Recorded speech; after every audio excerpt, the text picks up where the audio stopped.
ಬೆಳಗಾವಿ ನಗರ cyber crime police ಠಾಣೆಯಲ್ಲಿ ಒಂದು online marriage fraud ಪ್ರಕರಣ ದಾಖಲು ಮಾಡಲಾಗಿದೆ. ಈ ಪ್ರಕರಣದಲ್ಲಿ ಒಂದು ಹೆಣ್ಮಗಳು ರಿಬೌನ್ಸ್ ಅಂತ ಒಂದು ಮ್ಯಾಟ್ರಿಮೋನಿಯಲ್ ಆ್ಯಪ್ ಇದೆ, ಅಲ್ಲಿ ರಿಜಿಸ್ಟರ್ ಆಗಿದ್ದಾರೆ. ಒಬ್ಬ ಹುಡುಗ ಅವನ ಆನ್ಲೈನ್ ಹೆಸರು ಅರ್ಜುನ್ ಕುಮಾರ್ ಅಂತ. ಇವನು ನಾನು ಹೈದರಾಬಾದವನು ಇದ್ದೀನಿ, ನೆದರ್ಲ್ಯಾಂಡ್ಸ್ನಲ್ಲಿ ಡೆಂಟಲ್ ಕೆಲಸ ಮಾಡ್ತಾ ಇದ್ದೀನಿ, ನಿಮ್ಮ ಫೋಟೋ ನನ್ನ ತಾಯಿ ತಂದೆಗೆ ತೋರಿಸಿದ್ದೀನಿ, ನಿಮ್ಮ ಮದುವೆ ಆಗೋಕ್ಕೆ ಇಷ್ಟ ಇದೆ ಅಂತ ಹೇಳ್ಕೊಂಡು ಪರಿಚಯ ಮಾಡಿಕೊಂಡು ಆನ್ಲೈನ್ ಮಾತಾಡಿದ್ದಾನೆ. ಮತ್ತು ನಾನು ನಿಮಗೆ ಭೇಟಿ ಮಾಡೋಕ್ಕೆ ಬೆಳಗಾವಿಗೆ ಬರ್ತಾ ಇದ್ದೀನಿ ಅಂತ ಕೂಡ ಕಮ್ಯುನಿಕೇಷನ್ ಮಾಡಿದ್ದಾರೆ.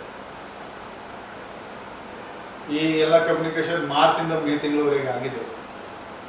ಮೇ ತಿಂಗಳಲ್ಲಿ ನಾನು ನೆದರ್ಲ್ಯಾಂಡಿಂದ ನೇರವಾಗಿ ಬೆಳಗಾವಿ ಬರ್ತಾ ಇದ್ದೀನಿ ಅಂತ ಹೇಳಿದ್ದಾನೆ. ಆವಾಗ ಅವನು ಈ ವಿಕ್ಟಿಮ್ಗೆ ಫೋನ್ ಮಾಡ್ತಾನೆ, ಲೇಡಿಗೆ, ನಾನು ದಿಲ್ಲಿ ಏರ್ಪೋರ್ಟಲ್ಲಿ ಇದ್ದೀನಿ, ಈ ಕಸ್ಟಮ್ ಅಧಿಕಾರಿಗಳು ಇದ್ದಾರೆ, ಅವ್ರು ನಿಮ್ಮ ಜೊತೆಗೆ ಮಾತಾಡ್ತಾರೆ. ಆವಾಗ ಒಂದು ಲೇಡಿ ಮಾತಾಡ್ತಾರೆ, ಇವನು ನೆದರ್ಲ್ಯಾಂಡಿಂದ ಬಂದಿದ್ದಾನೆ, ಇವನ ಹತ್ರ ಫಾರಿನ್ ಕರೆನ್ಸಿ ಇದೆ, ಅದಕ್ಕೆ ಇಂಡಿಯನ್ ಕರೆನ್ಸಿನಲ್ಲಿ ಕನ್ವರ್ಟ್ ಮಾಡಬೇಕಾದ್ರೆ ಪ್ರೊಸೆಸಿಂಗ್ ಫೀ ಕೊಡಬೇಕು.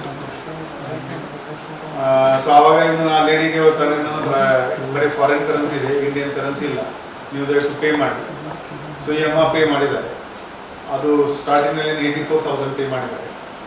ಆಮೇಲೆ ಮತ್ತೆ ಆ ಲೇಡಿ ಏರ್ಪೋರ್ಟಿಂದ ಫೋನ್ ಮಾಡ್ತಾರೆ, ಈ ಇವ್ರ ಹತ್ರ ಗೋಲ್ಡ್ ಮತ್ತು ಡೈಮಂಡ್ ಕೂಡ ಇದೆ, ಅದಕ್ಕೆ GST ನೀವು ಕಟ್ಕೋಬೇಕು ಅಂತ ಮತ್ತೆ ಇವರು ಪೇ ಮಾಡಿದ್ದಾರೆ. ನನಗೆ ಒಟ್ಟಾರೆ 3,38,800 ರೂಪಾಯಿ ಈ ಲೇಡಿ ಅಲ್ಲಿ ತುಂಬಿದ್ದಾರೆ ಅವರ ಅಕೌಂಟಲ್ಲಿ. ಆಮೇಲೆ ಮತ್ತೆ ಇವರು ಯಾವಾಗ ದುಡ್ಡು ಕೇಳೋಕ್ಕೆ ಶುರು ಮಾಡಿದ್ದಾರೆ. ಆವಾಗ ಈ ಲೇಡಿಗೆ ಡೌಟ್ ಬಂತು, ಅವರು ಪೊಲೀಸ್ಗೆ ಅಪ್ರೋಚ್ ಮಾಡಿದ್ದಾರೆ. ಆಮೇಲೆ ನಾವು 66C ಮತ್ತು 66D ಇನ್ಫಾರ್ಮೇಷನ್ ಟೆಕ್ನಾಲಜಿ ಆ್ಯಕ್ಟ್ ಪ್ರಕಾರ ಈ ಕೇಸ್ ನಾವು ತಗೊಂಡಿದ್ದೀವಿ. ಇದು ಸ್ಟ್ಯಾಂಡರ್ಡ್ ಮ್ಯಾಟ್ರಿಮೋನಿಯಲ್ ಫ್ರಾಡ್ ಇದೆ. ನಮ್ಮ ರಿಕ್ವೆಸ್ಟ್ ಇದೆ, ಆನ್ಲೈನ್ನಲ್ಲಿ ನೇರವಾಗಿ ಯಾರಿಗೆ ನಂಬಬೇಡಿ, ಹಣ ಕೇಳಿದರೆ ಖಂಡಿತವಾಗಿ ನಂಬಬೇಡಿ.